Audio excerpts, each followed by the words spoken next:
G'day, welcome to another episode. This one's going to be very exciting. We're doing a build on the Ram to turn into a touring vehicle. Up until now it's been an amazing towing vehicle, towing our 3.5 ton van around Australia with ease. It was incredible. These Rams are incredible cars, so capable. So what we're trying to do now is for the next few years, instead of taking our van across all the rough corrugated roads throughout Australia, we're going to turn her into a touring vehicle. Leave the caravan behind, set up with a rooftop tent, fridge, electrical systems, lithium batteries, water systems, storage systems, all those amazing things that you need to survive in the outback. I've come up with a design that's modular. I can add the components in and remove them out. I can turn this into a fully capable touring vehicle. Then when I've finished, pull it all out and turn it back into a tow vehicle. And in the process, having a non-destructive solution. I don't want to drill into the tub of the Ram. I want to leave it as is and have a false floor. For the platform of my build, I chose a Tub Canopy. These are much lighter than a tray and canopy solution.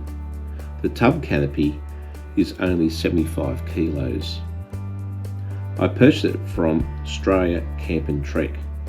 It came as a flat pack, which I had to build. It wasn't too difficult to assemble, just simply follow the instructions and bolt it together.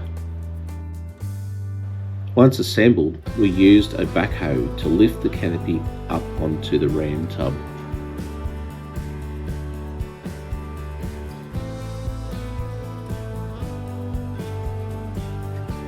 This particular model of canopy allows you to open the side door, which gives you access to your Ram box.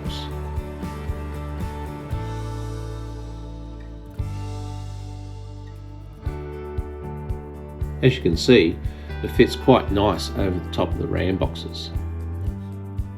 Each side is bolted down onto the rail inside the tub, creating a really strong bonding. There are also some supports halfway up to support the roof for the weight load on top. The next step was to construct the false floor. So I sketched up a drawing. I then went off to Bunnings and purchased some aluminium tube, 25 by 25 mil, plus a number of adapters to join the tube together. I laid the lengths of tubes on the floor of the tub just to get a rough idea of how the shape was going to work out. I then placed all the different joins close to where they needed to go just to ensure I had enough.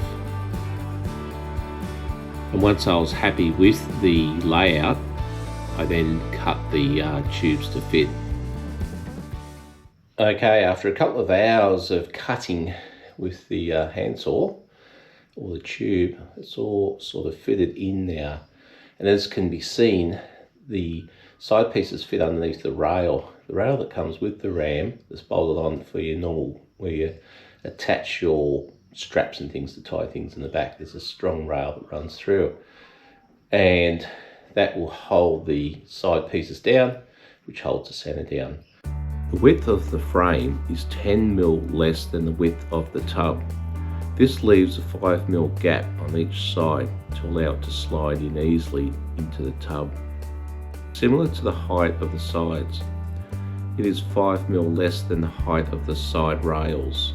The length of the frame is 1200 mil, which is the length of my storage drawer. I've spaced the metal tubes so that it lines up with the mounting holes of the drawer. I will be able to screw the drawer into the front, centre and rear tubes. I have left a gap at the front of the frame to allow my batteries to sit on the floor of the tub. I'm about to put a piece of square aluminium angle, screw it on to the front face of the wall of the false floor. just to keep it all strengthened so it doesn't bow up in the center, so it keeps it nice and strong out to the sides. Once that's complete, I'll start cutting the floor. I've got some ply to go in and some carpet to go over the top, so we'll screw that down there. Now that the false floor's in and I've mounted the drawer and the fridge slide, it's time to do a power system. So stay tuned to the next video where I take you through how to do a power system. I've bought some good stuff. So thanks for watching this episode. Stay tuned next one. It should be a good one as well. Thanks, guys.